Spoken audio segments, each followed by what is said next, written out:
Hello mga guys, mapagpalang umaga po sa lahat ng mga kantingero, no, bro and sis. So ito yung hinukay namin, no. So ayan, kasama natin si Jimil Jimenez, si Roy Ipes, at saka si Efrain John Argilies. Andito kami ngayon sa Santo Tomas, is naghunting kami ng citripine wood, no, na hani ng mga langgam na nabaon sila at nagiging citrin yung pinagbahayan nila, no, or hani nila. So si Jojo Ipis hindi nakasama kasi nagpaiwan doon, no. So may ipapasilip tayong bukod tangi at napakagandang bertudis na napakatamis at napakakakinang po. Ipapasilip natin. Sa loob pa po yan ng kahoy. So ayan. Wow!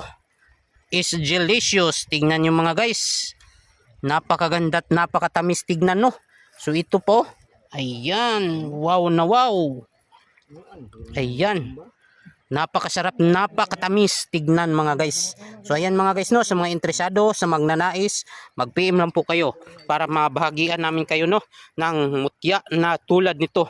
Ito mga guys, ang pinagkukunan namin, no, ito ay naagnas na nakahoy, no, pinagbutasan ng langgam o pinagbahayan ng langgam. Yung pinagbahayan ng langgam, yun lang ang nagiging citrin mga guys. Kita nyo, ayan, yung kahoy, ayan, malambot yan. Tapos yung citrin, ito mga guys, oh, kuha tayo yung nakabaon pa. Ito mga guys. Ayan, matigas, makuga. Ayan. Ayan mga guys, oh. Ayan, kunin natin ha. Ayan mga guys. Ayan, actual talaga yan, oh. So ayan mga guys. Ayan. Wow, napakaganda, napakatamis ng mutya na ito at napaka-legit, tunay na tunay po.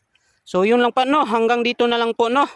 At maraming salamat po, no, paki-share at paki-like na lang po ng ating video, no, para nang sa ganun makapunta din sa mga kaibigan nating antingiros at makakita sa nagnanais nito. So ayan mga guys, hanggang dito na lang po. Paalam, maraming salamat.